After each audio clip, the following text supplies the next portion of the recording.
Welcome everyone to the Centerville City Council meeting being held on February 22nd or 21st. We thank you for joining us with the weather and all. And we're glad you could see some of the lighter moments of us too before we started this meeting. But we welcome all that are here in person and all those that may be joining on Zoom as well too. We're going to go around the room and make sure we can conduct business by having each council member identify their hair. Meekum present. Ince present. Summerhays present. Hurst present. McEwen present. So we have all members of council here, so we can move forward and conduct business. We have a legislative prayer or thought by Council Member McEwen. So tonight I just wanted to point out that we're not quite in the waning days of the Utah legislative session. But as with most legislative sessions, it's been a busy one. And when you have turnover in the freshman class, you tend to get more legislation.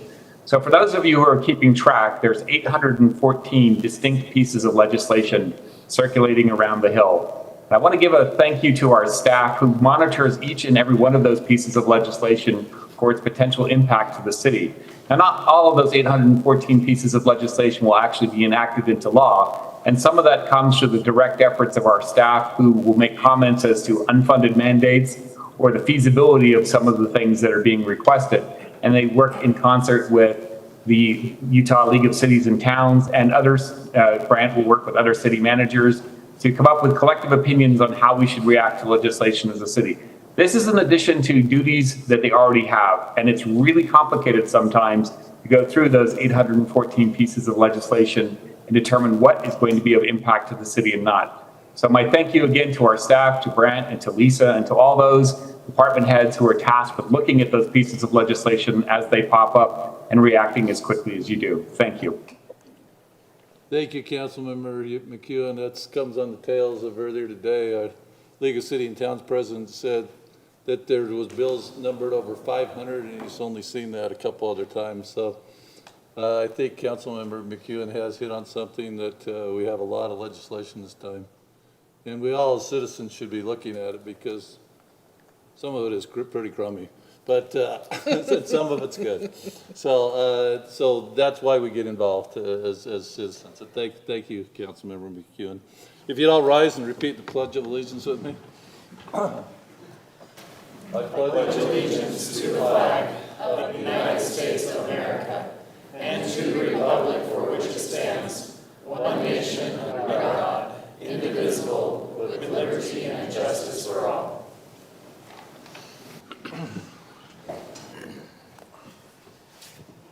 We're at the point now in our council meeting where we have an open session. We do have some public hearing items tonight. This is a public hearing of plan development overlay and zoning map amendments for the Summerhill Lane subdivision, a public hearing on the Rockwood Estates. And so those you'll have time to comment further on when we open those public hearings. So no need to really comment on those right now if you're here for that purpose, because you will have your chance where we open up to the public. So this open session is just in particular what those who aren't on the agenda or aren't here for the public hearing to comment on things that might be on your mind. We would just ask you to identify yourself and where you're from and try and keep your comments to 2 or 3 minutes if anyone is so inclined. That's now open.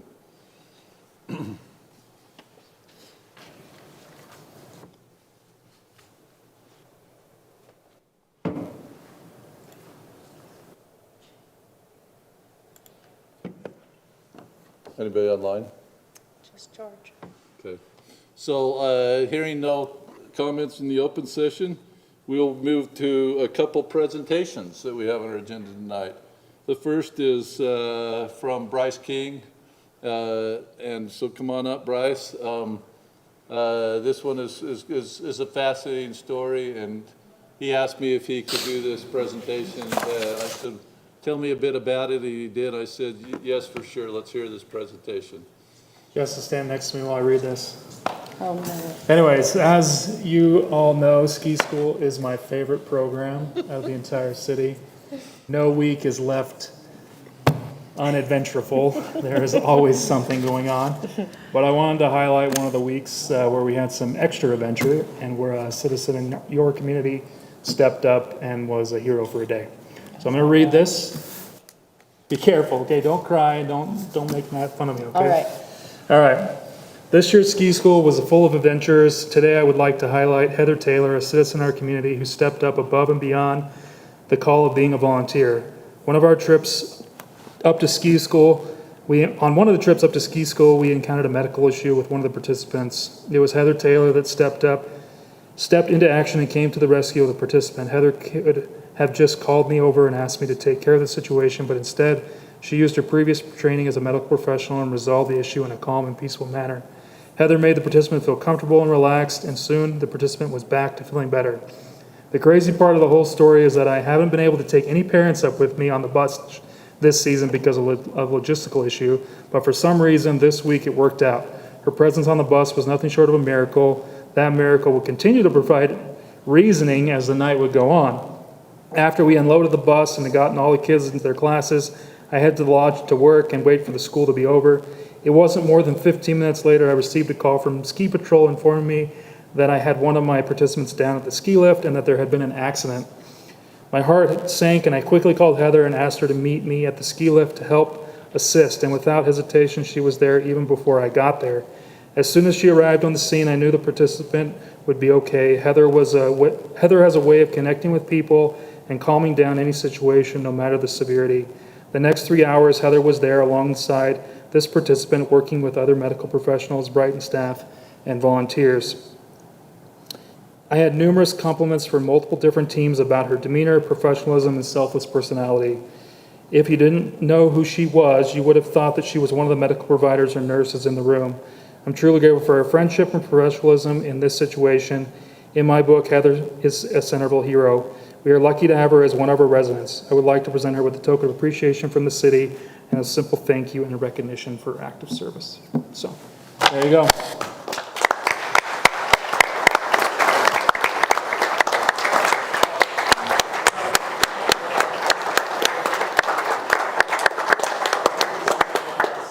Thank you. This is nice. You're welcome. Thank you. I You knew can say whatever you that, want. I knew that Bryce was up to something, and what I said to Shane was, if he's giving me any recognition, this should tell you more about Bryce King than it tells you about Heather Taylor, because he didn't need my help, and I just am really impressed that Bryce would take the time for me to have a shining moment when he deserves more than he gets. So I would appreciate actually a similar applause for Bryce for all of his hard work.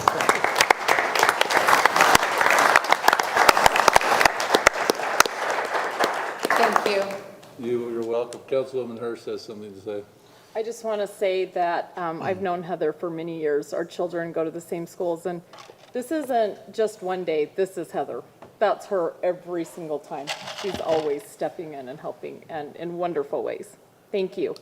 Thanks. It's a neat night for us, Heather, because we love being able to honor our staff for things they do too through all the time, which blesses and helps all of our residents.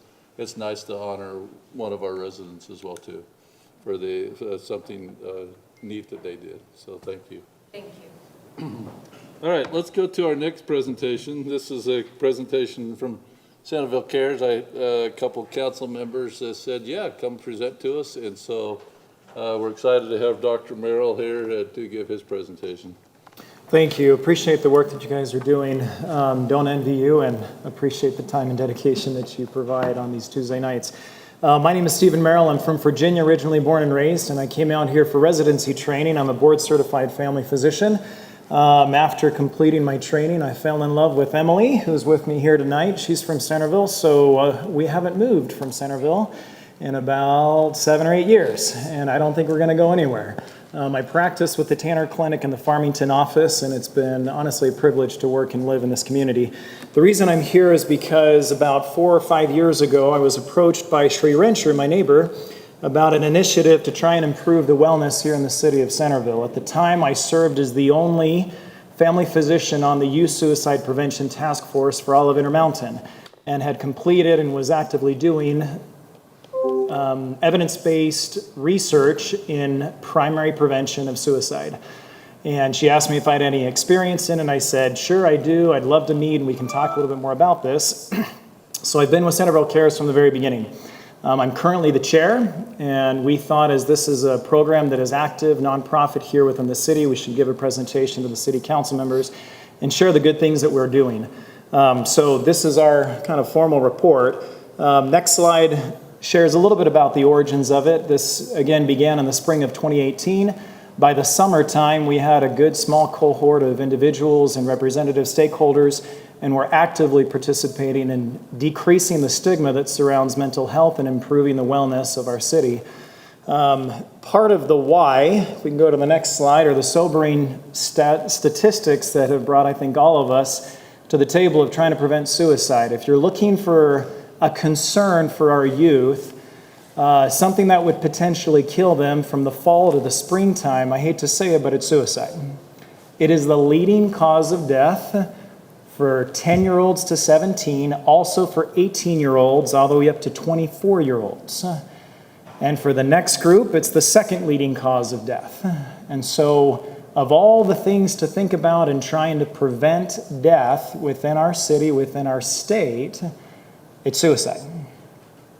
So, it's a sobering thing to talk about. It's not easy to talk about, but I think we need to if we're going to continue to make this a beautiful place to live. Data from our Youth Risk Behavior Survey in 2019 showed that up to 22% of youth have already seriously considered suicide. Almost 20% of them already have a suicide plan, and nearly 10% of them have already attempted suicide.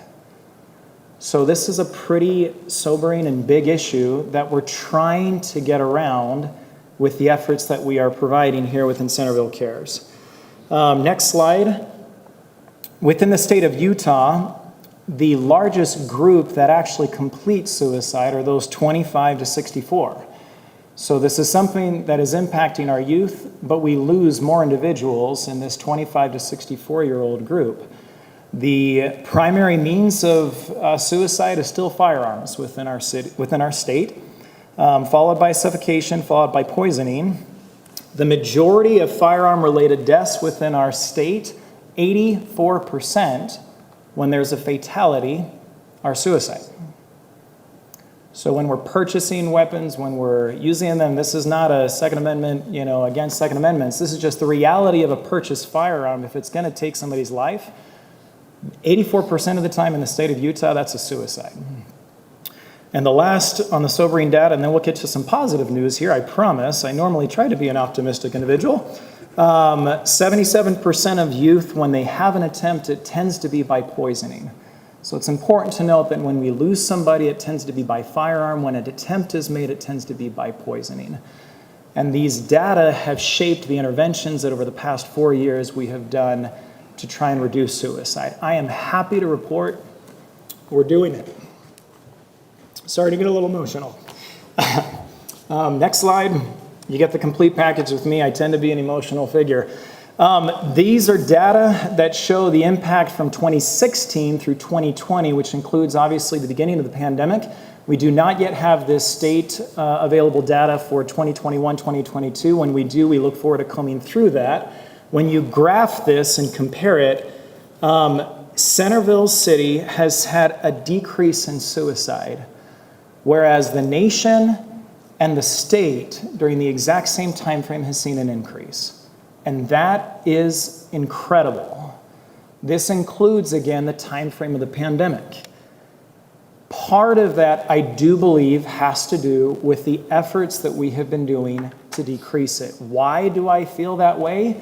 Because the individuals attending the classes that we are sharing tell us we have had actively suicidal individuals who have completed that class and finished multiple classes and said, thank you, I am still here today because of your efforts. We have had youth talking to their parents about their suicidality. We have improved access to members of our city to mental health services, and this is because of the efforts that we are making here within Centerville Cares. We are making a difference, and part of this, we do believe, is showing up within the data. I'd like to go through briefly the interventions that we have done. We have done our best to make these evidence-based so that they can be followed, so that we can hopefully reproduce these and continue them in the future. Perhaps our backbone intervention, if we were to advance the slide also to the next one, is the Dr. Neil Nedley Anxiety and Depression Recovery course. I'll talk a little bit more about this. We've had more than 600 individuals access the information within here or receive it in person, which is a fairly decent number. We have continued to host additional classes that are focused on improving the mental well-being, giving a skill set for individuals who are considering suicide or just dealing with severe anxiety and depression, a better way of thinking. And again, individuals who complete this both anecdotally and we have started to complete actual questionnaires are demonstrating an improvement in their mental health. So powerful brain, healthy body, learning to breathe, winning at relationships, everyday strong, and thoughts matter.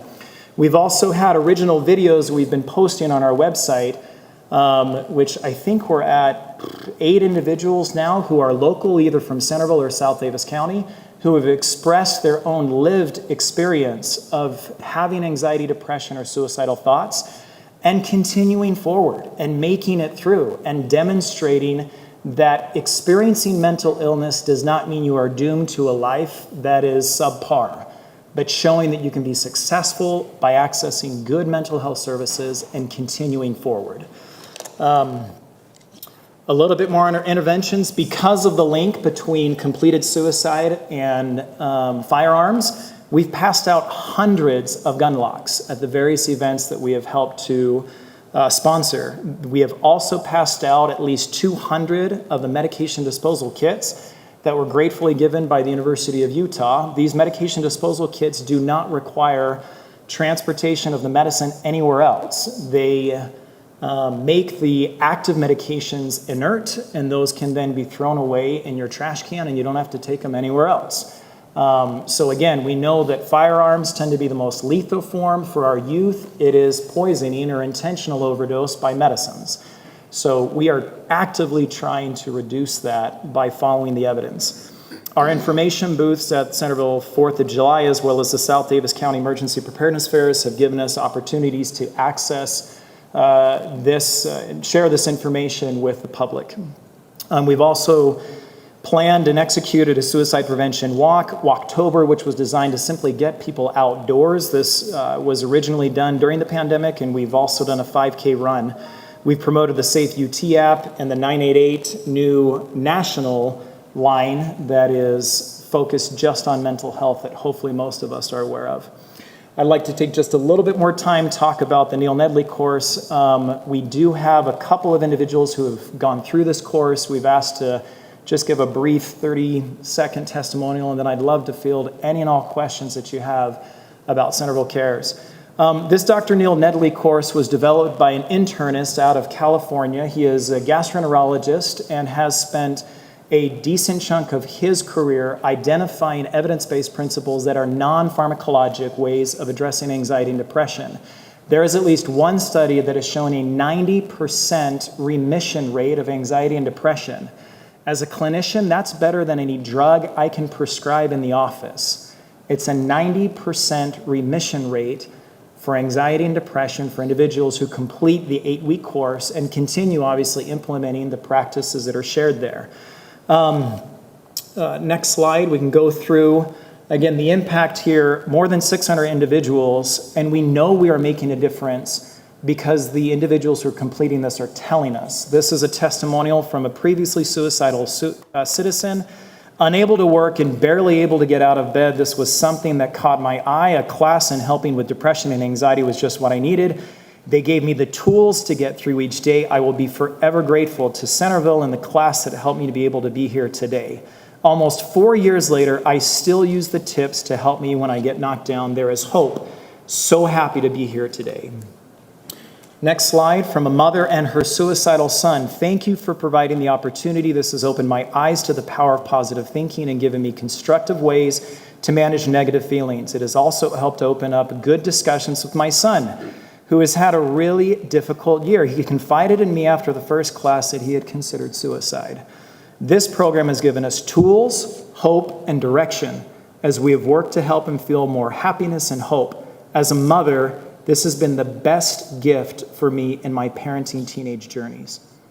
I'll share just one other on the next slide. It helps families. I was so impressed that when the class was available again, I took my husband and 2 of my teenagers. I think our youth needs to understand this more than ever at this time. It was great awareness for them to be preventative rather than trying to recover from anxiety and depression. I'm so grateful for Centerville Cares for the help that they gave my sister, myself, and my family. And so this has been my personal experience. I continue to promote this professionally, and I would hope for just the continued collaboration and the work that we have here in Centerville City. Our focus is here within the city boundaries. We do not obviously keep anybody barred at the door if they come in from Bountiful, from Woods Cross, from Farmington. In fact, we have fairly prominent members from the surrounding cities that are now attending the class and benefiting from it. I'd love to turn just a little bit of time over to Alexandra, who has been here as well, and I'll share one other testimonial. Thank you. Hello, my name is Alexandra Rivas. I've been neighbor of Centerville for almost 6 years. When I attended the first time the Nedley session, it was January 2019, and I came because my son and my husband, they both have mental illness, and as a caregiver, I needed to understand what depression was to do something about it. And this class helped me understand, helped my son, helped my husband change healthy habits, because it's nothing about medicine, but it's promoting a healthy lifestyle.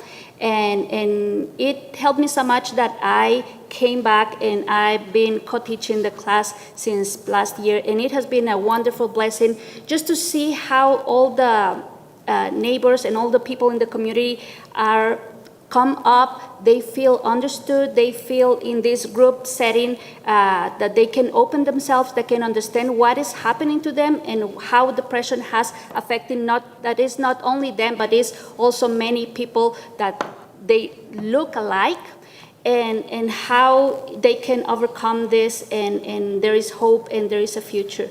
So I'm very grateful for this program to have found it and to be a neighbor of Centerville. Thank you. We'll just finish with one more from Sherry Riley, who couldn't make it based on the weather. She shares, I've read and studied Dr. Nedley's guidance every week. She's a new participant of our course that I think the last class is Thursday, second to last class is Thursday last. I've read and studied Dr. Nedley's guidance every week. I can honestly say that due to the program, the volunteers that support our group each week, I'm feeling so much better. I've taken the lessons and I've practiced the program. I truly feel that Dr. Nedley's depression and anxiety recovery program is well worth Centerville City support.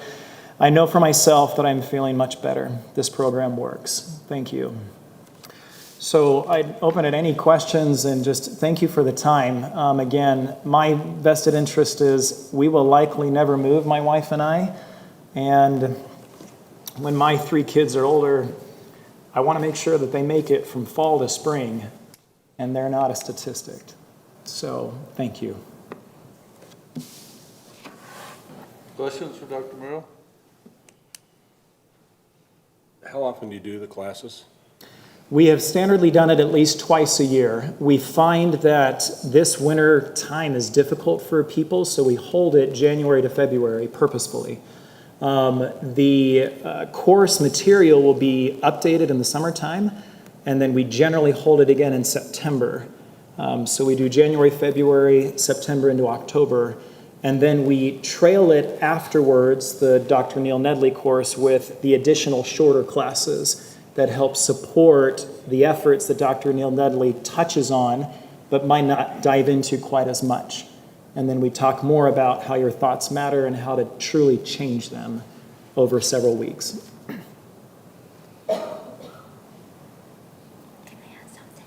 Please.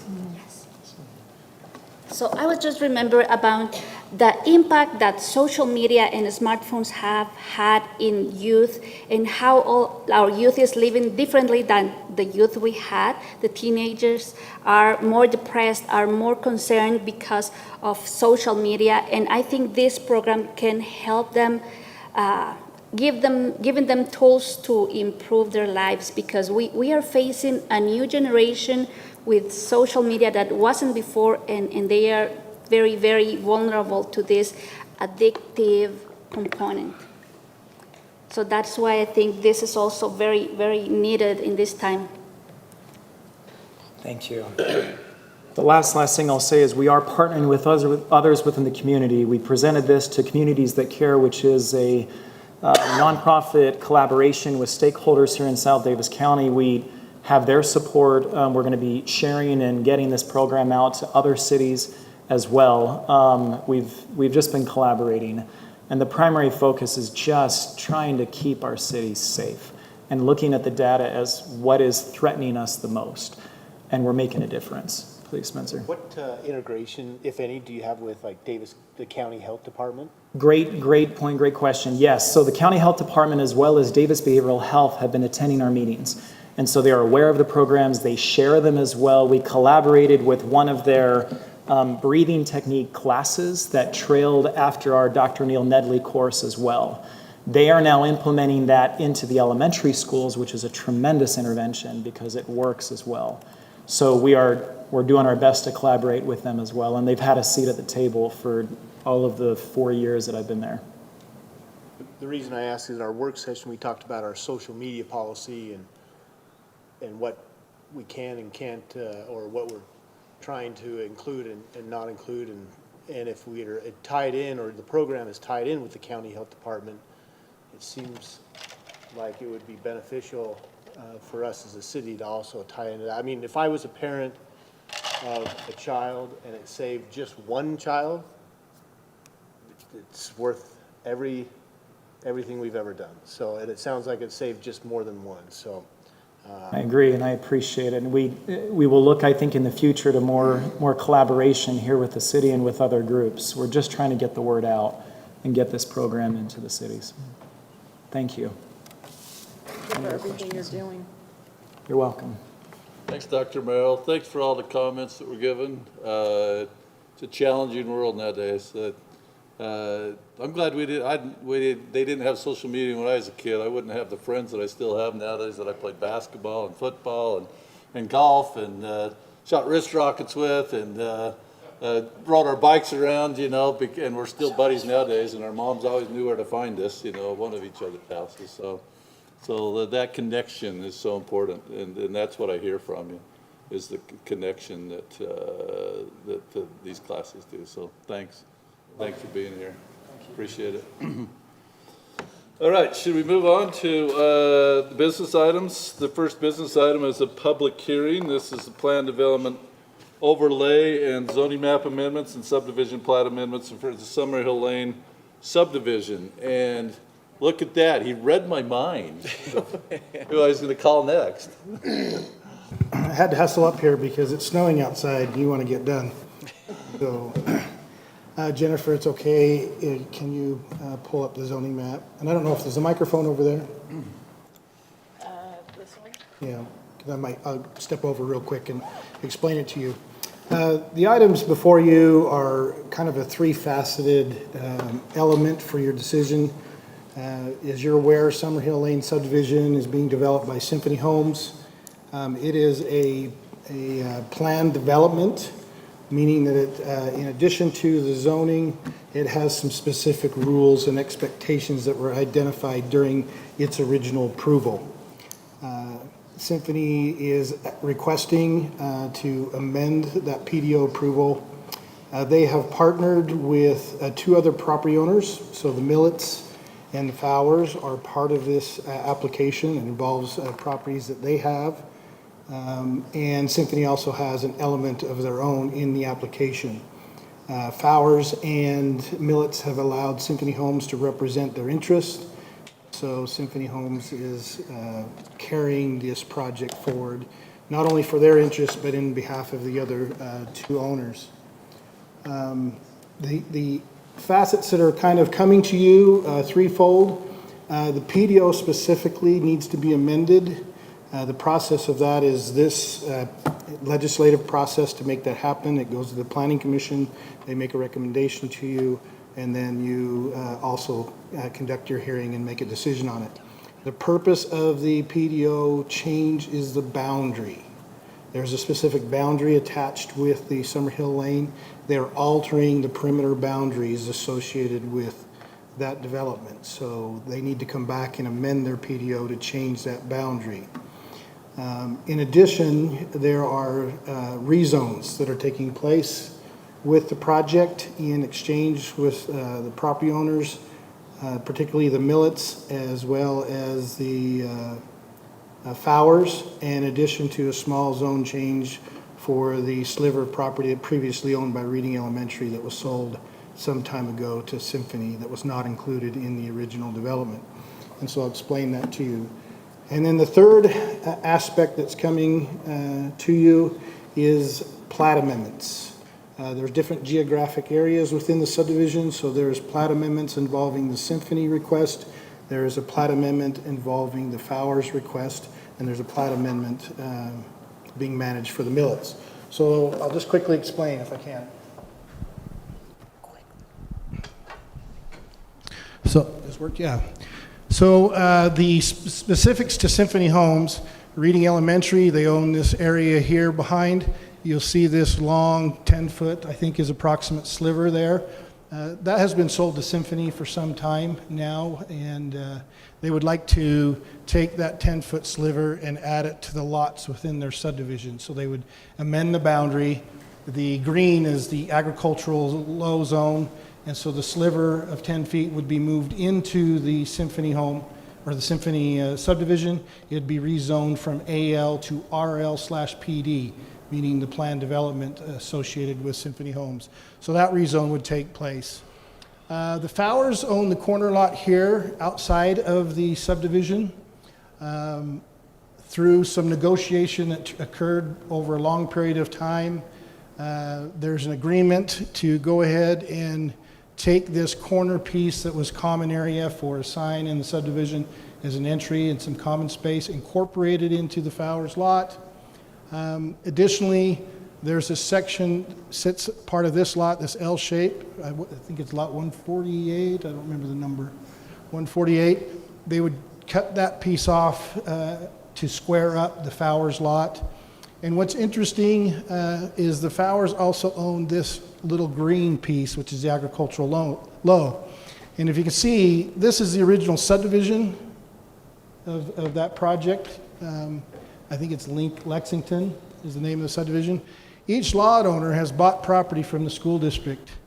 I assumed it happened in a relatively short period of time rather than over time, but you see that the public facility pieces were sold to the lot owners and the agricultural pieces were sold to other lot owners.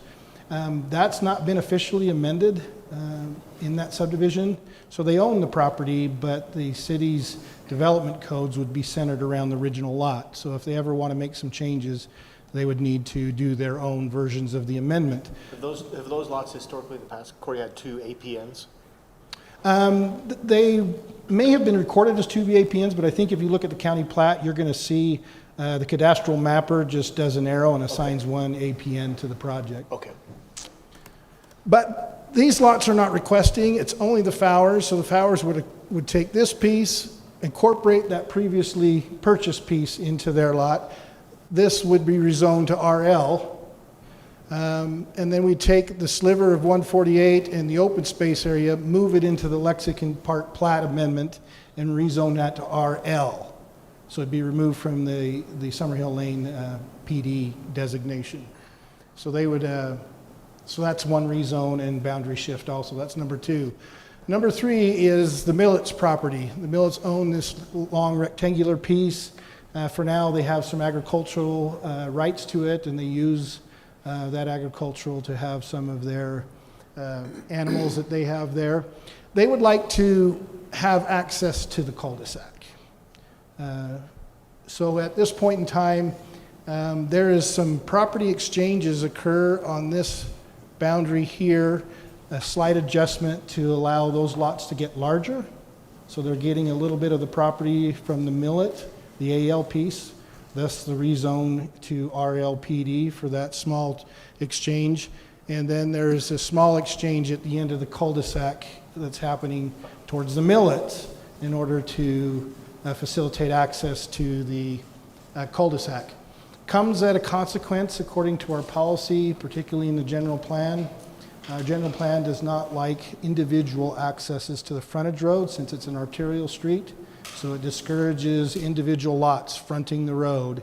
It becomes an area that you can actually have double frontage lots with the primary access off the local street. And so the millets, to my knowledge, we've had a lot of discussion, but Symphony is represented in the discussion, and I recall it out in the staff report with the Planning Commission, is that they will forego that access once they have access to the cul-de-sac.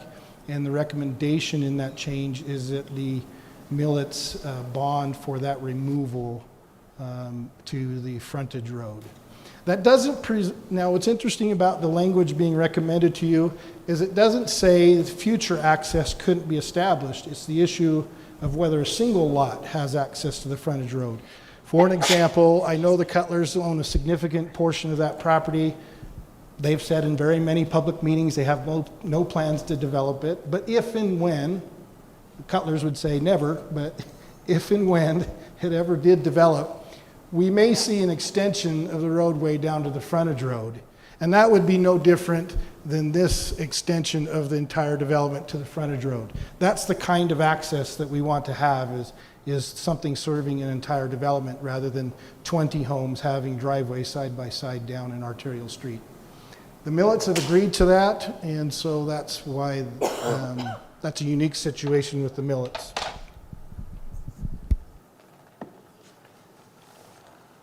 So in summary, with the Planning Commission, they reviewed it. They have recommended the PDO changed the boundary. They have recommended the rezones to you.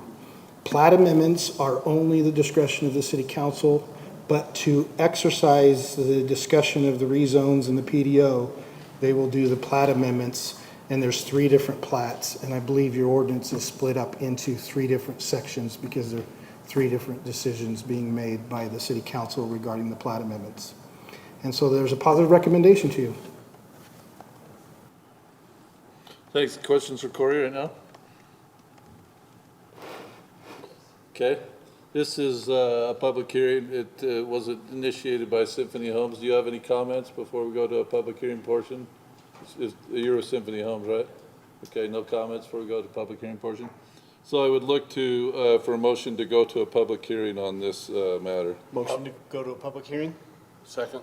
All in favor, aye? Aye. Okay, so the public hearing is now open for any member of the comment to comment on this that Corey just presented. Just if you're inclined to comment, just let us know your name and where you're from for the record. So Kirk Fowers from Centerville, Utah, so I'm one of the ones that's doing the plat amendment.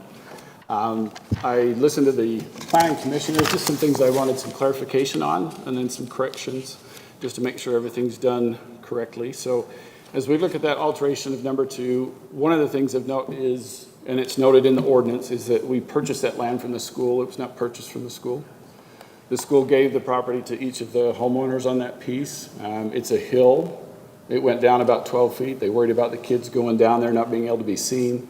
So they brought the fence up to the top for the safety issue, and then all of us got that piece of property. So the school told us at the time we had the option of keeping it separate or combining it into our lots. 5 of the 7 have combined it into their lot. I looked, there's nothing on there that says what the zoning is, and so until the Planning Commission meeting, we had no idea there was a zoning that needed to be done or not done or how that needed to be done. So that's one of the pieces. I talked to Mr. Schneider about this as well.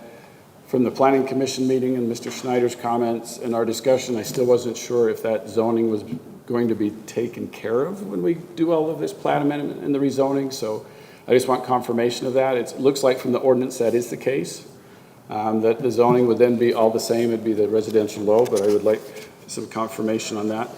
And then just for the other neighbors, I don't think anybody's spoken to them. Is that something they should be made aware of? It's probably a good idea to let them know so that they can take care of that before they want to do something, if they want to make modifications to their property.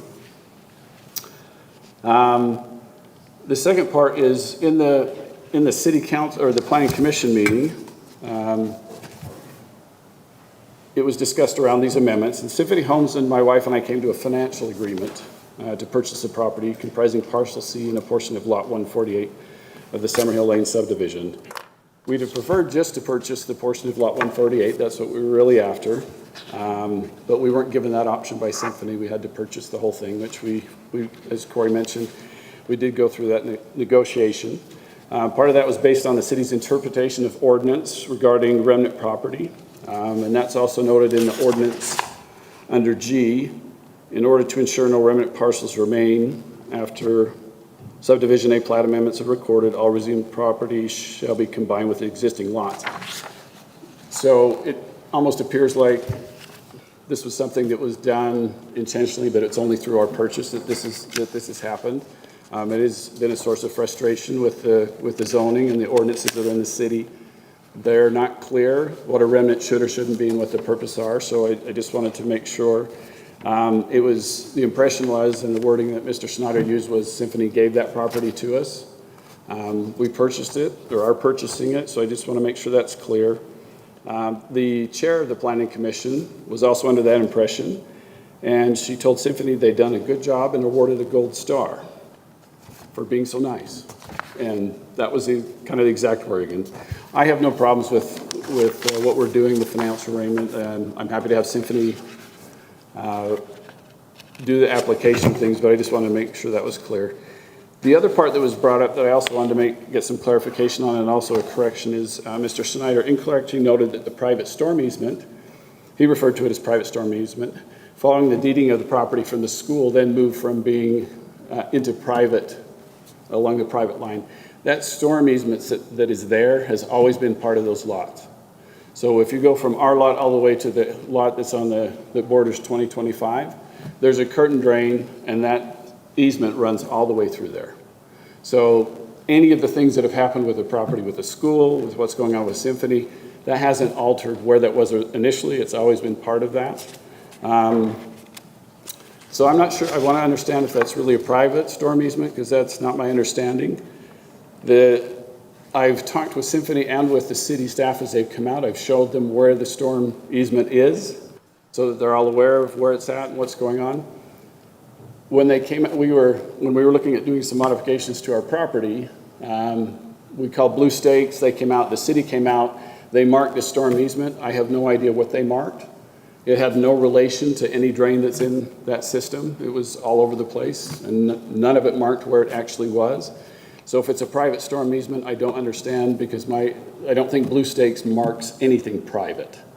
So if it's being marked by the city, that does not appear to be private to me, and I'd really like clarification on that, because we've heard back and forth on both. It's private, it's a city storm easement system. I'd really like to know which one of those is the case.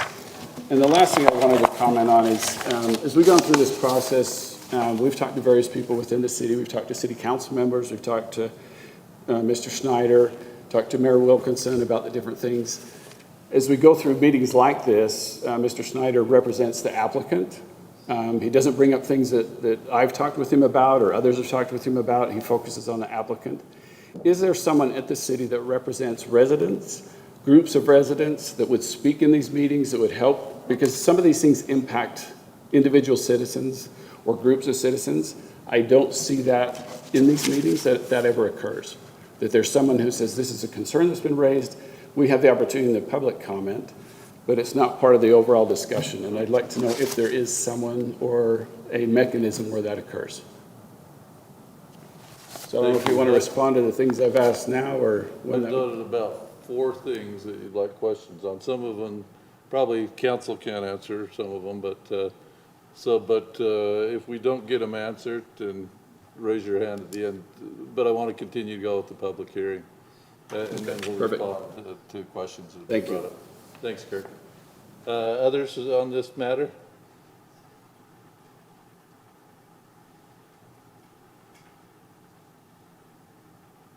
If not, a motion to close the public hearing?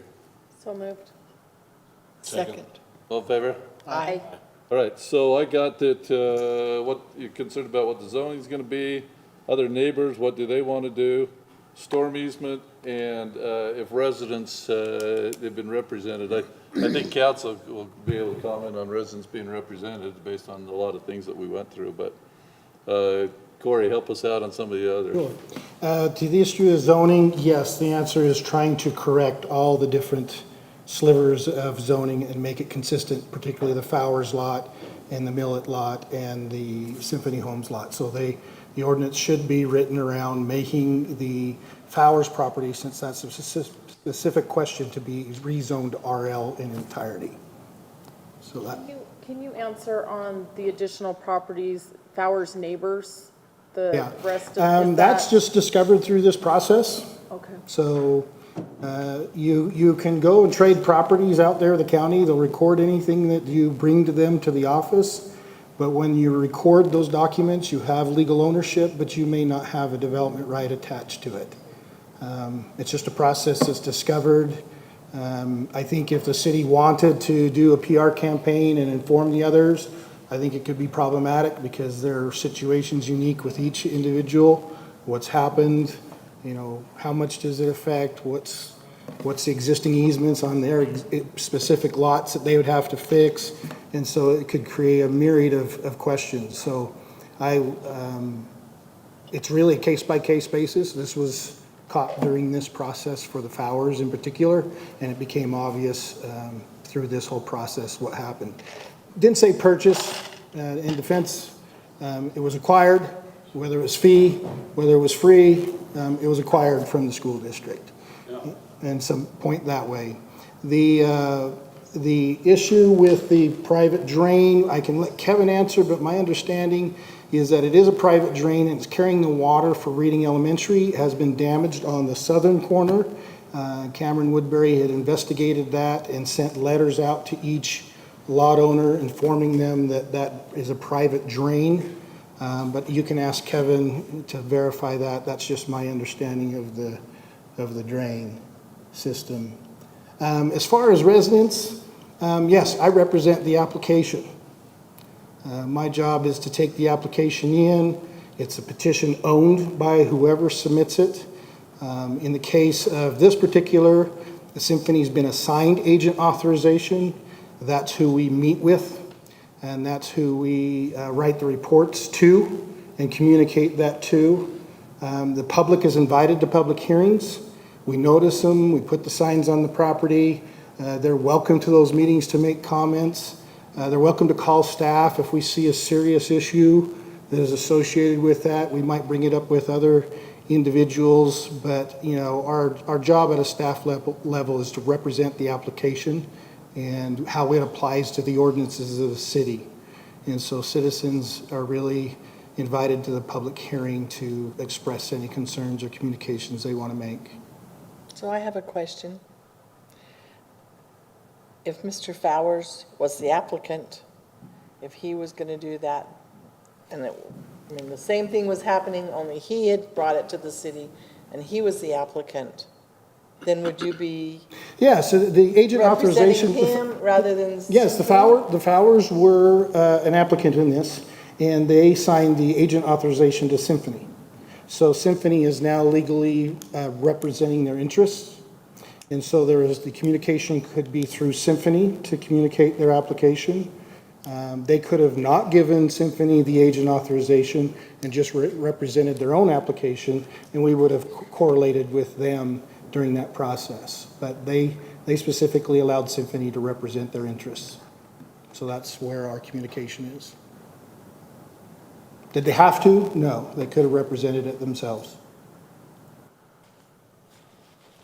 As with any subdivision, this one, I know that we were all contacted, probably each one of us, individual.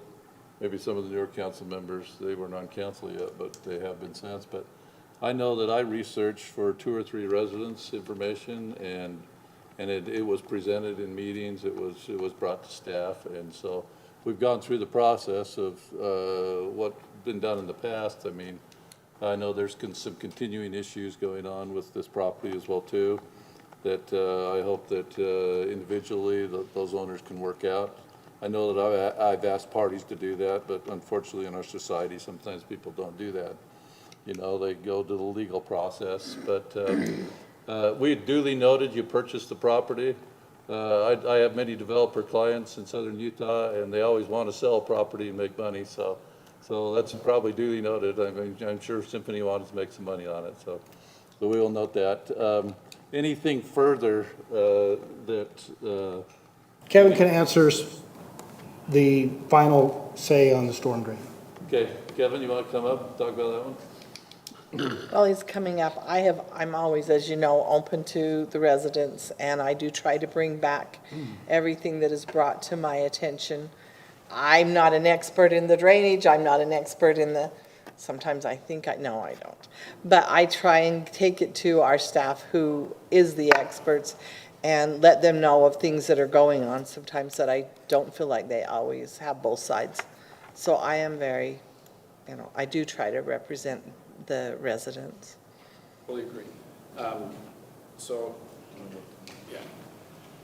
So part of the reason I brought up the purchase piece is it does say purchase in the ordinance. So if you look under 3A, I don't know if it would make a difference or not, but it says purchased by the owner of lot 408. So it's listed. That's why, Mr. Snyder said he didn't say purchase. It's in the ordinance here that's listed, and that's what was said in the planning commission. That's why I brought it up. Do we need to fix that wording, Lisa, or you okay on it? We can change that to. Yeah, I don't think it would make a difference, but, as long as hasn't signed it yet, might as well fix it. So. Yeah, and so it's clear to me that, residents talk to the city council or the mayor if they want their interests represented. Mr. Snyder is not an avenue for that if you're not the applicant. Right. Am I interpreting that right? Right, but then you could have been their applicant Oh, yeah, had you not given that up. No, So I people don't- need to know that, because I do things like that without realizing. I had no concerns about that piece. Cynthia and I talked about that.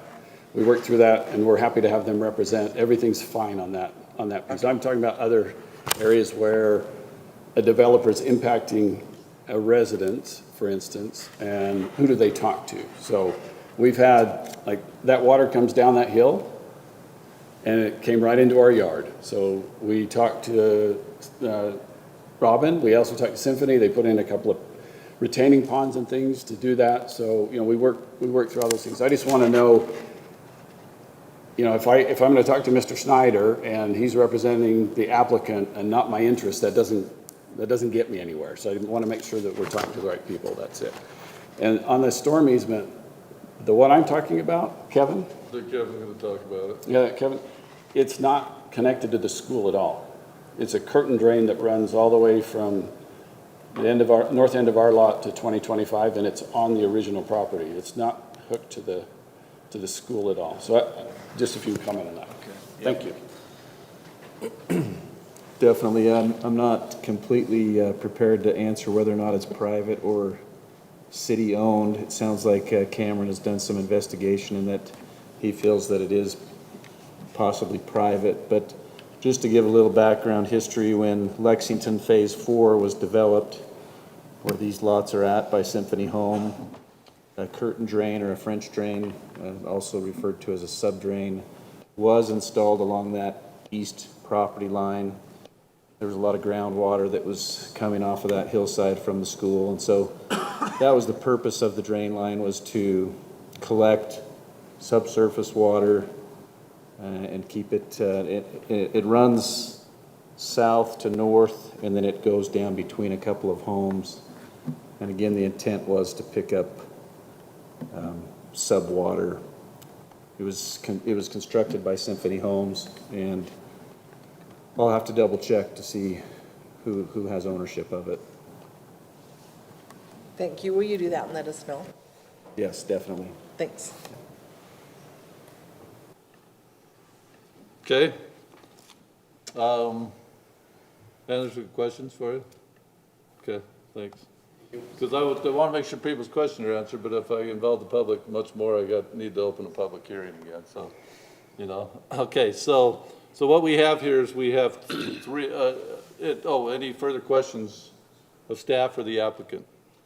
So we have 3 ordinances here. Yes. Can I just say one thing? I think it's important to note that I'm not sure that I agree with our statement that Corey's representing Symphony in this case. Corey's representing the city.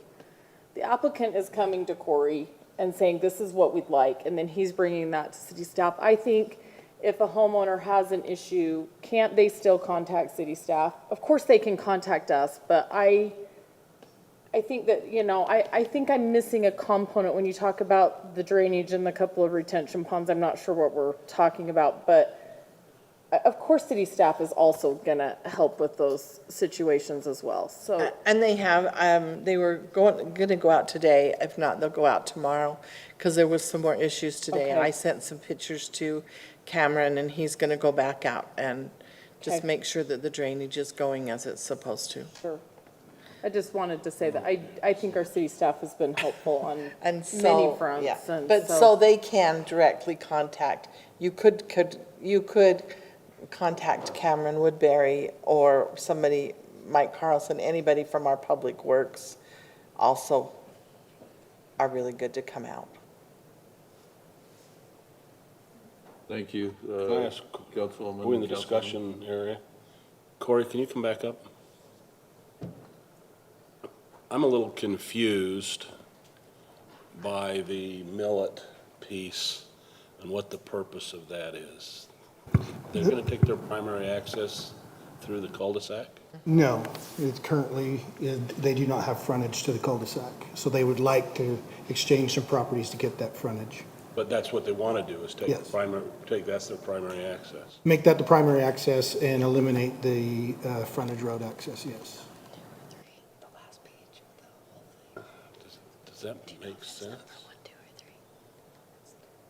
I guess it makes sense to them. It doesn't matter if it makes sense to me or not.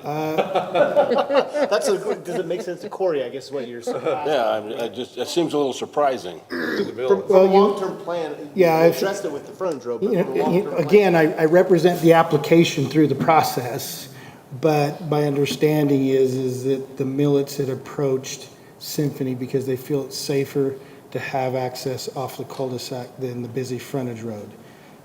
Now, commentary into the future. If there is access to the property at a different location, it potentially makes it opportunity to divide it into another lot. And Millets have expressed long ago intention of trying to create a second lot. And so that makes a better option for them for the long future, potentially to have a local cul-de-sac access. How big is that millet property? Pardon? How large is it? How many acres? Ooh, I don't remember. Several. It might be close to Does it show on? three I was gonna say, does it or show 4 on the plat? acres. It should if you click it. Was it? 0.91. Oh, it's not, the whole piece? That's what the zoning, oh, Yeah, the piece it- out front. No, Yeah. that's UDOT. Because I know that they were looking potentially at one point in time for 3 lots, but it made it difficult to get the frontage that needed because the flag lot ordinance is not available to them.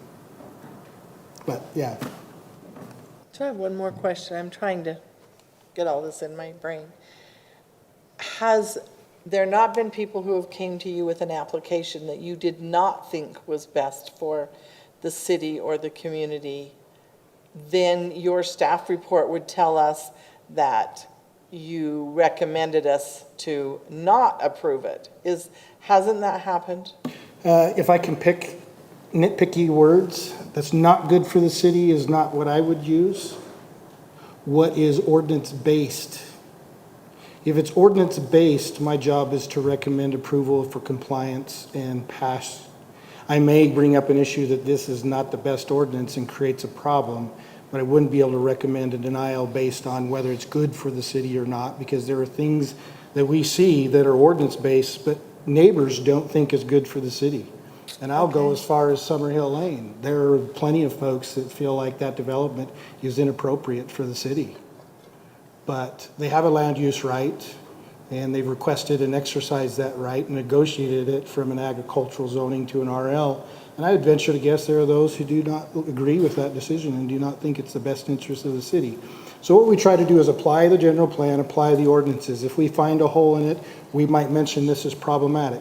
But not every ordinance is black and white. There's ability sometimes with certain standards to negotiate within that standard. And yes, if you look at the Megaplex Theater, they wanted all townhomes and just a theater. But they wanted a planned development overlay, and that was negotiated to make it more as an office space with the residential and the Megaplex. And I would venture to guess that a lot of individuals don't like the residential over there because I've heard complaints many times about that. But that was a negotiated process. So yes, if there's something that I see that's detrimental that can be turned down by an ordinance, I would mention it. But more often than case, most people are fairly close to complying with the ordinance, and we look for betterments inside the ordinance that can be negotiated. Corey and maybe Lisa can contribute to this and gets to Robin's point, maybe even to Kirk's, but I don't know what we can do when you create a staff report. You can say, hey, this is what an ordinance says, it's compliant, therefore I recommend approval. At the same time, are we able to, or are you able to provide us as a council, these are some of the public, or some of the comments that I've received from community members, and you can either choose to refer to those comments within a staff report to an ordinance. You know, I don't like X, Y, or Z. Well, you know, Yeah. Jane Doe doesn't like X, Y, or Z, but it conforms to ordinance on these bases. So you can at least provide council with some of the community input and why it doesn't or doesn't match up with our ordinance.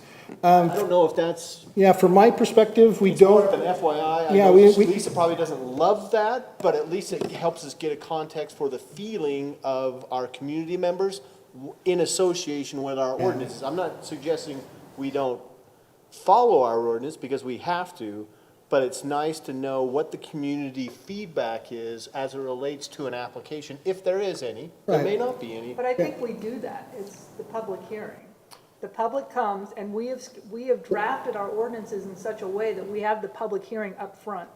And so they can come up front and voice those concerns, and so. So let's say, for example, Kirk had emailed Corey about some of his concerns in advance, but does that show up in our packet? No. That's what I'm saying, is it would be nice to see that in our packet, that if there was a public comment given, not in the public open session, but a comment as relates to a community member reaching out.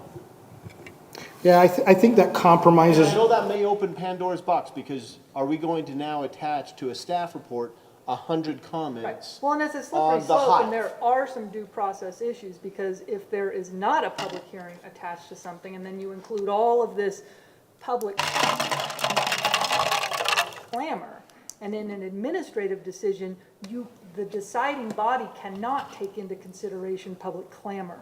And so that's the problem, is you put in all this information, but it's not relevant to the decision.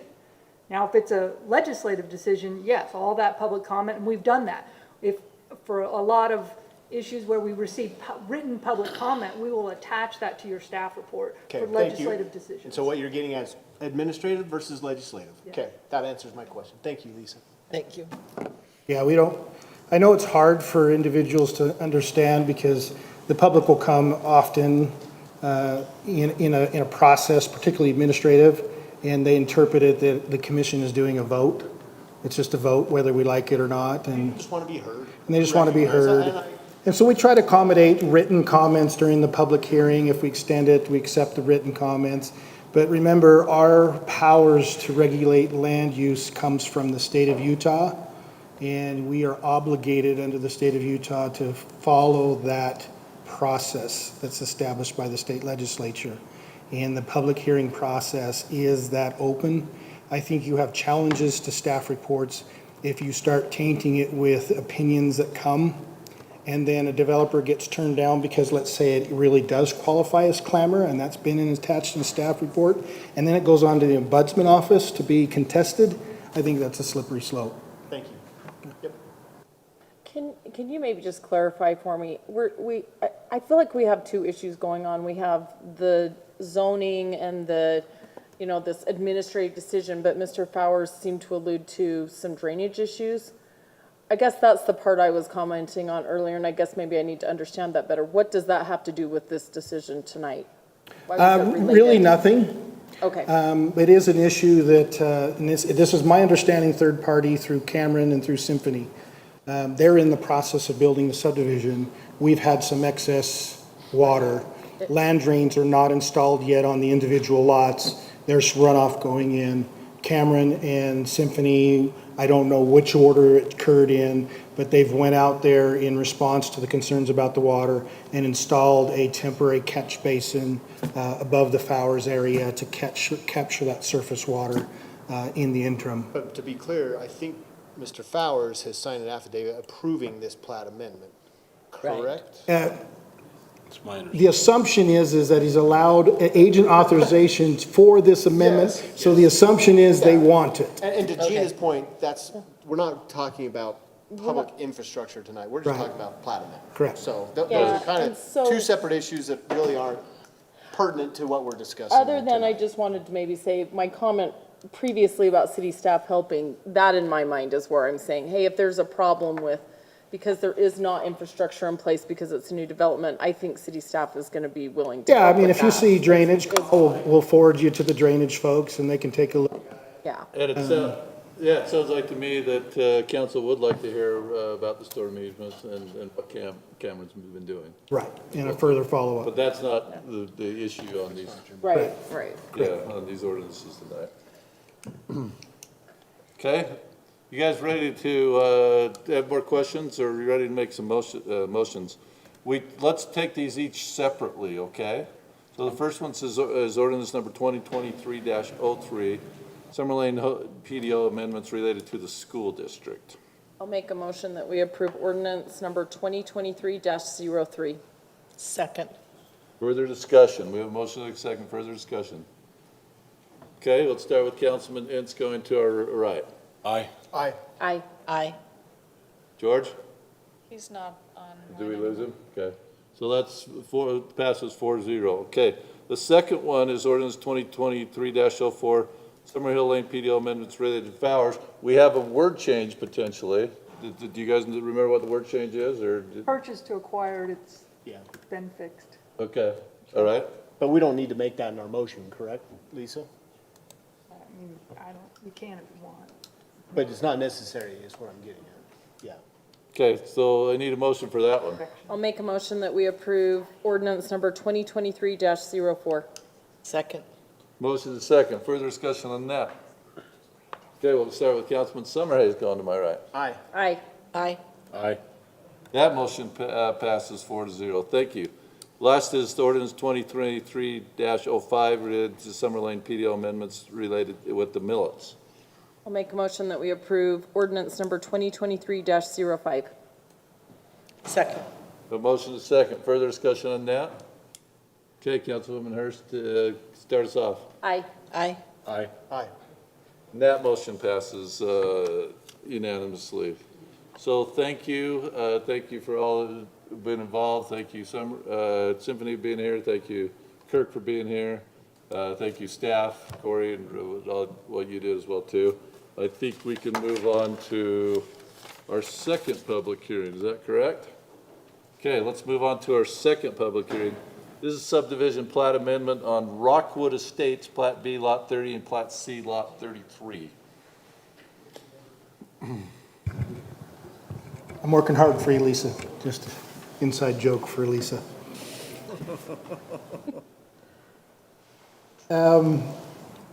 We are dealing with now a plat amendment for the Ridges Sizem area. I know that there a few council members have received some calls because we out and post signs in this case for the plat amendment in the hearing. Real quick commentary, no development happening up onto the hillside. Not saying it won't be in the future, hopefully not, because that's a controversial issue, but this is not the project to do that. I think the Ridges or the Sizems can give you maybe the lowdown on the history of it, but give you a brief synopsis. The lots of the subdivisions were platted. Then they were subsequently constructed by previous owners. Previous owners had additional property to utilize, And so if you drive up to that road and look at the two homes, you would never know that the driveway placement and the building placements do not follow the lot lines. Been there a long time that way. So the paper plat and what's actually constructed are two different stories. And so the Ridges and Sizem's would like to rectify what's actually built versus what's on the plat boundaries. It involves two things. Between the Ridges and the Sizem, there's 10-foot property exchange to adjust where they have some improvements. And I think it's the Ridges, I'm trying to remember which, are they the north property? Or the south. South property, the Sizems then, sorry. The previous owner owned some raw land, and so if you look where that raw land is platted, their driveway is on that raw land. And that's been by default incorporated in ownership to the Sizem's lot. But it is, some of the improvements are actually outside the platted lot. And so they'd like to take that extra piece of property that was, I think is like 30 feet of property, and then adjust 10 feet between the two neighbors and replat the two lots the way everything is built right now. And so that's what they would like to do. Their engineer met with us. They'll replace the easements onto the new lot lines as the original easements were. So we're transferring easements also. So it had to be noticed to move those easements. And so we did notice for that. So in looking at it, we believe it should be approved. And I think staff outlines a number of conditions just to square up to make sure that the easements are platted correctly and checked. The title reports are correct for these properties before you record the plat. So we're recommending approval. Questions for Corey? Are there any utilities in this? Understanding at this point, there's no internal utilities bisecting the lots. But the public utility easement has changed by virtue of the plat amendment, correct? It will change locations, It will change. because right now it goes through. And maybe that gets to Councilmember Hurst's questions, if there's a public utility easement there before. Yeah. Are there now, and And then those will be vacated and new ones will be established along the new perimeters.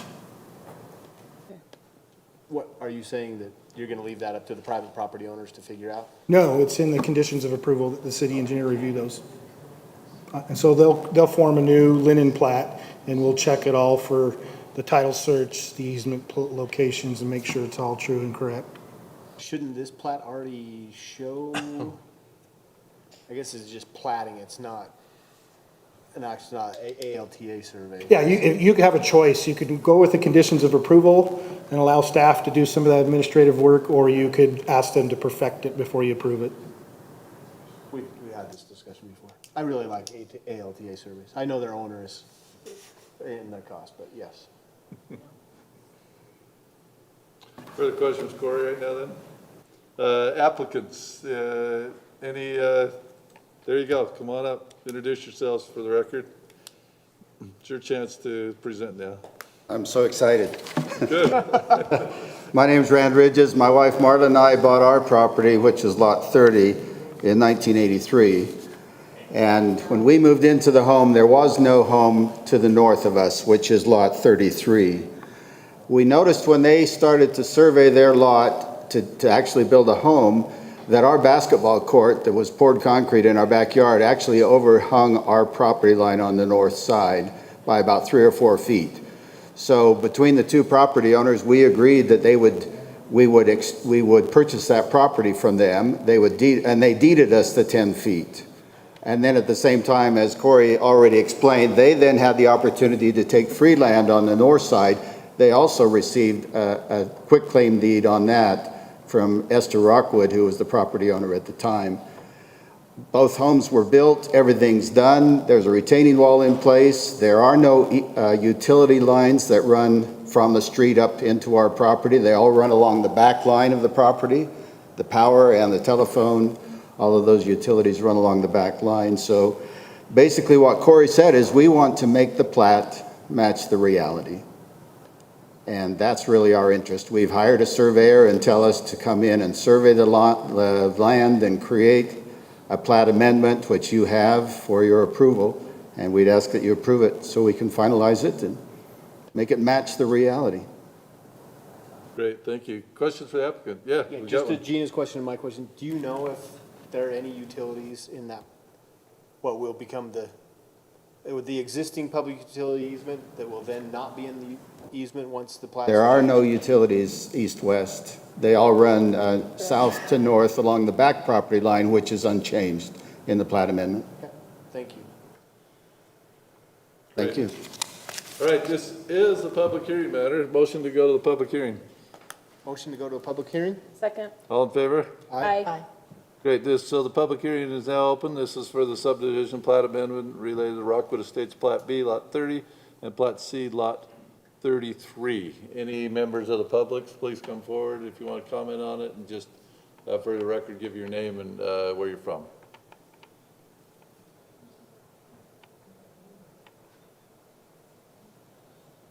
Nobody in the audience? Is there anybody joining us online that wants to comment?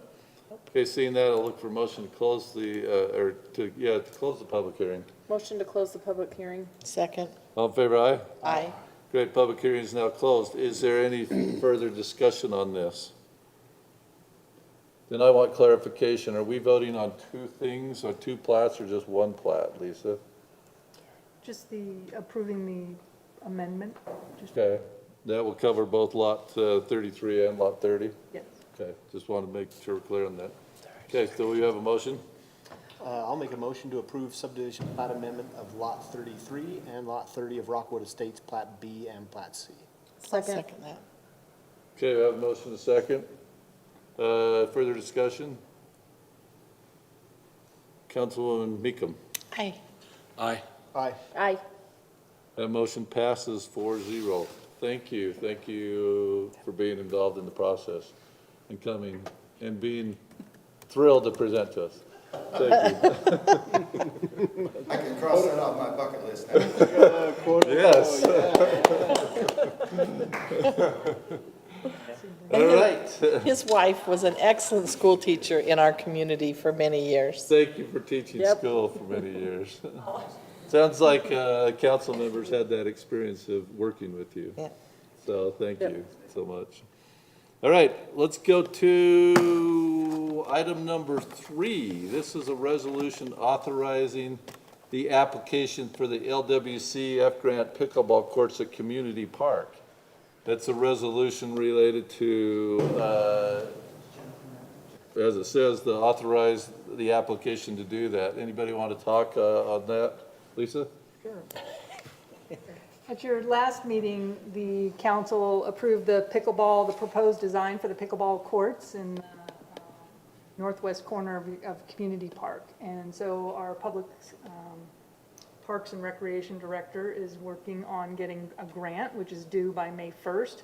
And part of that grant application requires this resolution in support to make sure that the public entity is in support of that grant application. So staff's just recommending that you approve this resolution, showing your support for applying for grants for the pickleball courts. So moved. Second.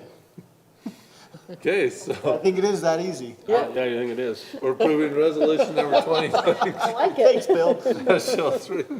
Okay, Chase. you got me so confused now. That throw me off. Come on, don't change pattern here. Bill, you can't have that. Matter of fact. Okay, we have a motion and a second, I believe. So, Councilman Entz. Aye. Aye. Aye. All right, that passes 4-0. Always have to throw a little wrench in it, huh? Okay, let's go to minutes. So this is approving the minutes of February 7th work session and February 7th city council minutes. Any changes to those minutes? I'll make a motion that we approve the minutes for the work session and city council on February 7th, 2023. Second. The most second, all in favor, aye? Aye. Opposed? All right, that passed unanimously. Hey, we get to some more appointments. We'll be within, I think, one planning commission member of having full committees, I think. I'll double check my list the other day. Who did we lose on the planning commission? Remind me. We lost Becky and we lost Christina. Christina's 3 years was up, and Becky was into her second or third, but there were some personal commitments. So we've appointed one last time, and we're working on getting another to present to you. All right, so this day we have Linda Porter to Tree Board and Sarah Stetler to the Tree Board. Motion to... I'll make a motion that we appoint Linda Porter and Sarah Stetler to the tree board. Second. Motion is second. All in favor, aye? Aye. Opposed? Thank you. Okay, next we have the monthly financial report. This is a January financial. Nick came into the room from preparing for budget tomorrow, but this is not one he necessarily presents on, unless you have any question, because we present every quarter. So any questions on that, or are you good with it? Sounds like you're good with it. So we will move on then to the council report, and the lucky one this council meeting is Councilmember Hurst. Okay, so Parks Committee, we're just getting fully staffed again, and we'll meet in March is the plan. The Dual Creek Irrigation, they are on their third application to the Division of Water Resources. They keep changing the rules a little bit. So this is about an $8 million project for meters. They originally got $5 million. The state has now changed it and said they can come and ask for up to 70%. So that's more money, so that's what they're doing. They've received about 300 meters. They're on an agreement with Weber Basin. I think Weber Basin's gotten 4,000 meters total. That was kind of the issue, was whether or not the meter companies could keep up with the demand of what's needed before these ARPA funds expire. So they will start, for the last 4 or 5 years, they've been putting meter pits in as they do new developments. So places like the Hive already have them in. They don't have any antennas yet, but they will start dropping meters in during the construction season this summer. So that's kind of where that's at. They think, as far as the Division of Water Resources, I think they get the $5 million. It's just it may go up a little bit. So anyway. The sewer board, I am new to that, so I hope I can explain all of this, because sewer treatment is complicated. So, they are currently in the process. By September of 2026, they have to be able to meet a different ammonia output effluent standard. And so they're in the process of getting plans and specs ready for upgrades to the north plant and the south plant that will meet that effluent requirement. A few years back, they were looking at doing, I don't know if you guys remember, Dal probably explained it at one point or another, this algae, this glass, create algae. As they've looked at that with these new ammonia effluent requirements, they're not entirely convinced that that will remove enough ammonia. And so they presented the trustees with 5 different options in January, and we voted to do the MBBR and ferric addition, which is more of a chemical type treatment. It costs significantly less up front, but then there's a maintenance cost every year, where they were hoping the algae treatment was really expensive, but they were hoping it would bring in some income. But we opted to go a little more conservatively and make sure that we can meet that effluent requirement, because those fines are not worth it, frankly. So that's where that is at. The other thing that just happened in February is they have changed the impact fee. They just did a capital facilities plan, and our fee will go up. It's been just over $1,500. That will change to $2,454. That is still very much on the lower side of what's going on in Davis County. The average is about 2,500. And we were the lowest, almost the lowest. Actually, we were the lowest. So now we're just a little over what Central Davis is charging. The average, with our new impact fee, the average in Davis County is about 2,700. So I think the sewer district is doing a really good job running the system. They are constantly looking for ways to save money. They're efficient, and it's pretty impressive what they do. So, any questions? I know somebody, if you want to get out there and see a tour of it. Right I'll here. take you. It is quite amazing, And quite impressive. I've gone It there is, twice. it is very Are impressive. they scrapping the algae You project? know, Bill, I don't know that they're scrapping it. I think they're hoping they can maybe implement it, but they needed to revamp and refocus on meeting this effluent requirement that happened. This happened about a year ago. The algae plant was 2 or 3 years back. So I don't know that they're giving up on it, but they definitely have to meet this effluent requirement, and continuing to move forward with that particular thing and not having a really secure answer that will remove the ammonia to the level it needs to be was. They never did build great big greenhouses and all the tubes and stuff. No, they purchase some of the glass, and they'll either resell that or they'll try and implement it at some future point. I mean, it's chemicals versus this algae growth thing. I mean, I'm probably way oversimplifying that, but it's not that it couldn't be added in, but the algae plant was about 100 million capital cost.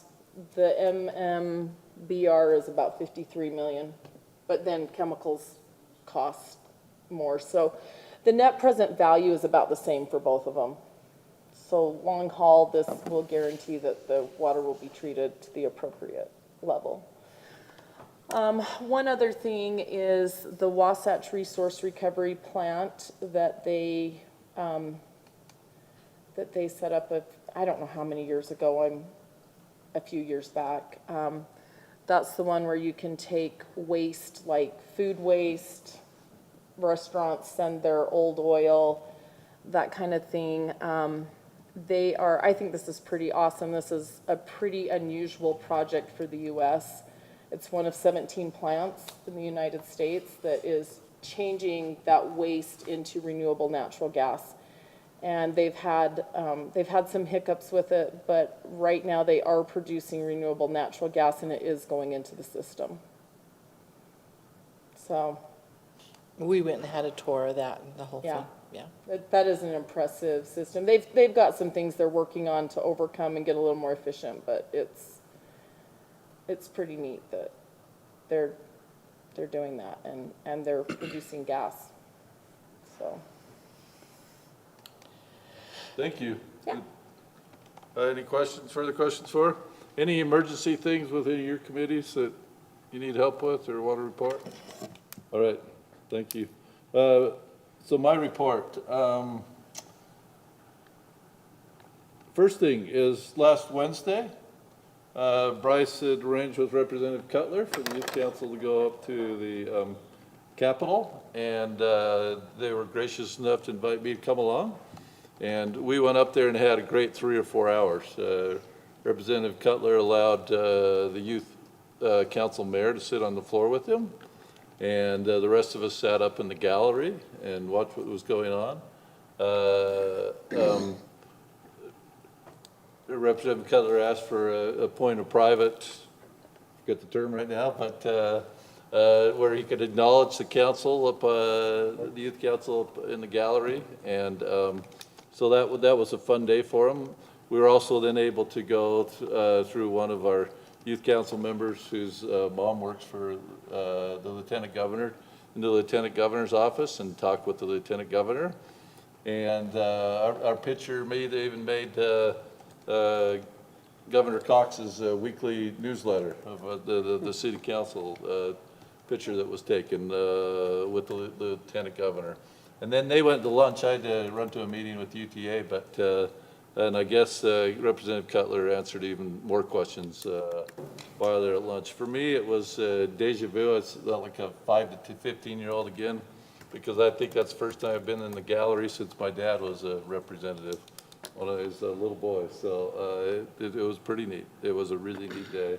And I thank Bryce for setting that up, and thanks Representative Cutler and this youth city council members. Sometimes they can be pretty quiet, but I think overall they loved it, didn't they? That was fun. I mean, we ran into the League of City and Towns president while we were up there, and he thought it was great what we were doing. And he wanted me to text him, and when we were going to the lieutenant governor's office, and it was just a neat day and a great experience for him. In COG last week, we discussed the emergency dispatch system. The Sheriff Sparks presented, and the county is consolidating from 4 centers to 2 centers. They're in the process of that. The Clearfield Center, is it Clinton, Chief? The other one?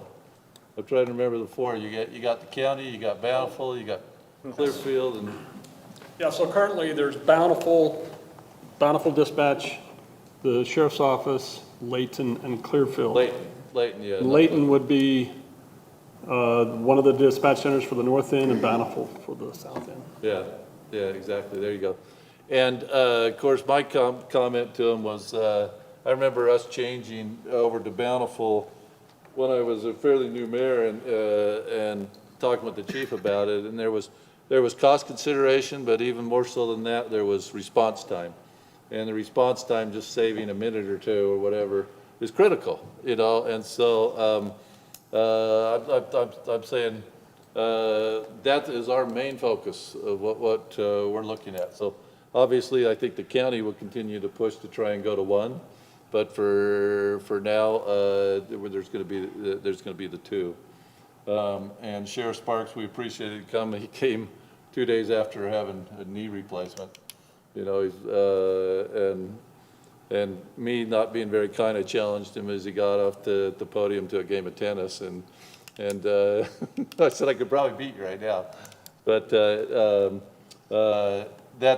was information that I felt you needed to know about the emergency dispatch system. The next thing is that this piano was delivered to us.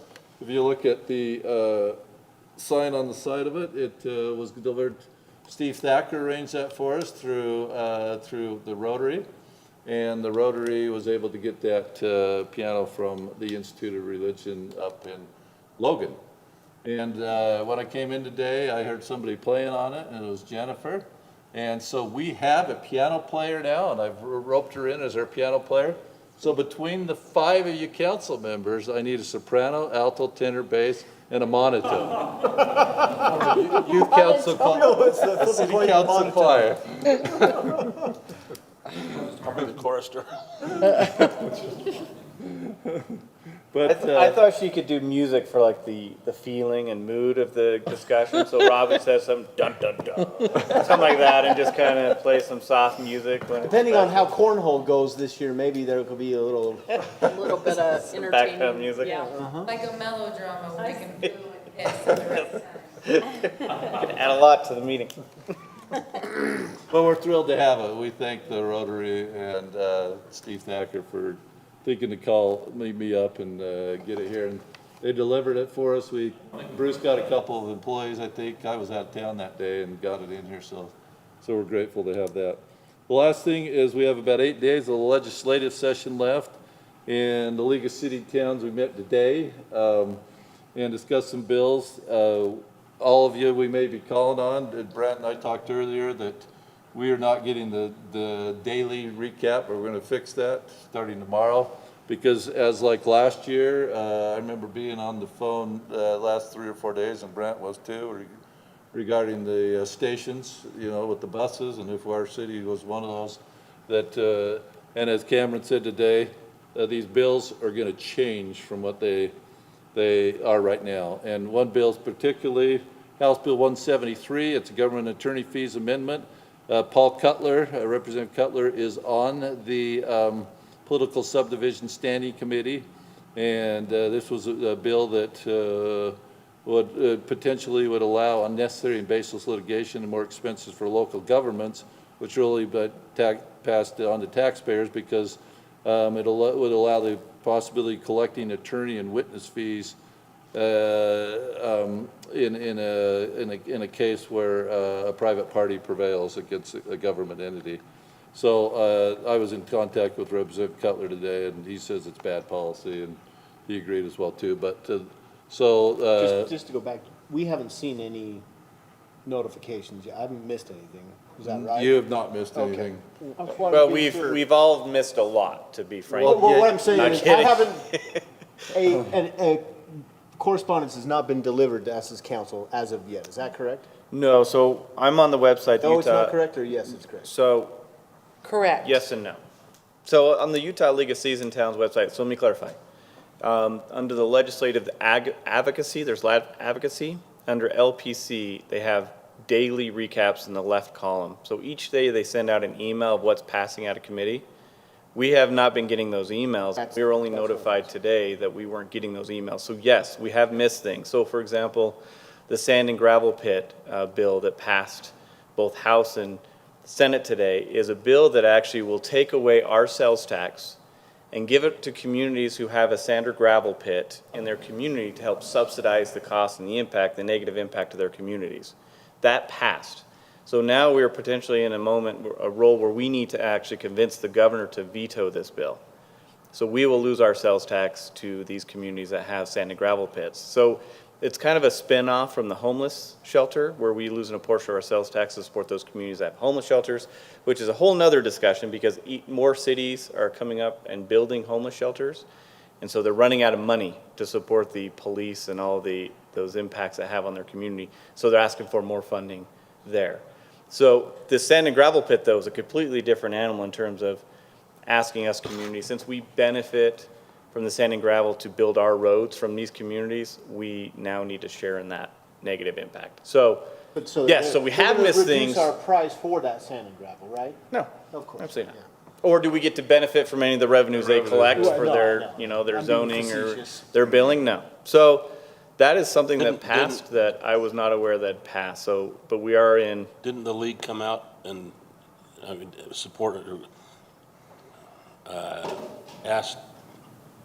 supported that the legislators vote against it, so the legislators basically ignored it? Exactly. Yeah. So now we're going to the governor to ask.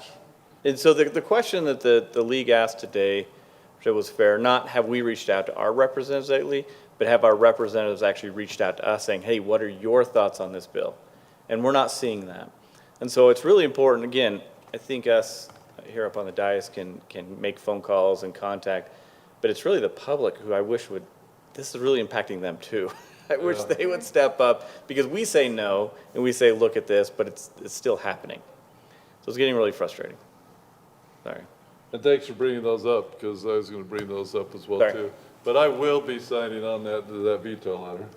And are they just having us do it by cities or individuals, mayors and councils? So that's what they were asking. They're going to get clarifying, but I Yeah, believe the exactly. cities can do that. As Cameron had stated, this is only the second time in his tenure with the league of doing something like this, of requesting the governor to veto a bill. So. And Councilman Summerhays, there, we found out that there was a lot of people, cities and towns that were not getting these daily updates. There is So- like a text, somehow I signed up for that, so I'm getting that LPC text, and I saw that. So some people are getting it, but not everyone. their I'm not messaging getting- service I'm is. not getting emails, but I Right. did notice I was still getting texts. So I'll be reading through all of those daily recaps just to get caught up, because I'm only getting through Friday phone calls with the city managers and the weekly LPC. I thought it was, anyway, really frustrating. A lot of Very research. frustrating. But our league is great at communication. Even though this is a hiccup, our league is definitely recognized as one of the best leagues in communicating to us and other cities. Cameron had Nevada's executive director shadowing him for a month, and it was just in awe about how great our league is with communicating with us. And I really have thought they've done a great job up until now. I'm really frustrated with the situation, but I know they're doing their best to fix it. Sorry, Mr. Mayor, I kind of took over. That was part of my report. Go ahead, we'll go, unless there's questions for me, I didn't have anything else. We'll transition into your report then, Brent. All right, thanks, Mr. Mayor, I appreciate that. First item, I do want to let you know Lisa Bednar's just returned from attending that Idaho National Laboratory Cybersecurity Training as well. So she's got already a few ideas and things that need to improve as far as how we do our cybersecurity here at the city. I'm really glad that she went up there because definitely she would have a greater impact in fixing our system or looking at our system and finding areas of improvement than necessarily I would because she's got more of the background. So excited about that. Need to send Lisa for fun. Lisa Romney, I know she loves these trainings, but I think it's just an awesome training. Mike and Public Works crew for the Public Works crew will be out of the office next week. We'll be attending Rural Waters Association of Utah, which is probably by far one of my favorite conferences as far as an educational opportunity, and honestly a really great time to spend time with the Public Works crew. You get to learn a lot about the water issues, more so the water legislation. Again, one of my favorite conferences of the year. So we'll be out of the office next week. Last item I have is I had to Google wrist rocket, Mayor. I didn't know what the heck a wrist. Well, now I know. Come on. Yeah, somebody laughed right here in the audience. I had to Google it. I don't know what that is. I did, man. I'm not that old. They were classics, man. That's intense. Well, you know, us good kids who didn't shoot rocks at signs and go to a bird sanctuary like my father-in-law. Sorry, that's a whole different story, another day. I shouldn't share that publicly. It's a good story, though. You probably shouldn't have shared that one. It's beyond the statute of limitation. He's okay. Did it come up? Wrist rockets? Yeah. Okay, good. They're pretty intense. Yeah, they're awesome. That's all I have, Mr. Mayor, unless there's questions. Anything else that anybody needs to bring up? If not, look for a motion to adjourn. Motion to adjourn. Second. All in favor? Aye. Adjourned. Who won?